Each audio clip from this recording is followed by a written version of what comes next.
আমরা মন থেকে, মন প্রাণ থেকে আমাদের মা বোনেদের, মা দুর্গাদের আমরা দিতে চাই। তার কাছে সূচনা ছিল না, এখন সূচনা তার কাছে দেওয়া হয়েছে। আমিও তাকে সূচনা দিয়েছি যে যাদের ভেরিফিকেশন হয়নি আপনাকে আরেকবার করে রিভেরিফিকেশন করতে হবে, কারণ শস্যের মধ্যেও ভূত আছে, এটা অস্বীকার করলে চলবে না। যারা আপলোড করছেন বিভিন্ন জায়গায় তারা এখনো তৃণমূলীকরণ করে আপলোড করার চেষ্টা করছে। যাদের 2তলা 3তলা বাড়ি, 3টে মোটরসাইকেল, তাদেরকে তৃণমূল করে বলে তাদেরকে দিয়ে দেওয়া হচ্ছে টাকা। আর যারা হয়তো বিজেপি করে বা হয়তো বিজেপি করে না কিন্তু গরিব মানুষ, তাদেরকে দেওয়া হচ্ছে না। সুতরাং ক্ষোভ বাড়ছে, এইটা সহ্য করা হবে না।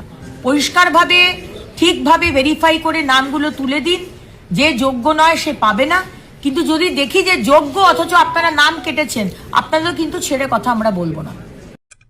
আপনারা দেখছেন রং নিউজ, রঙিন নয় সত্যের গভীরে।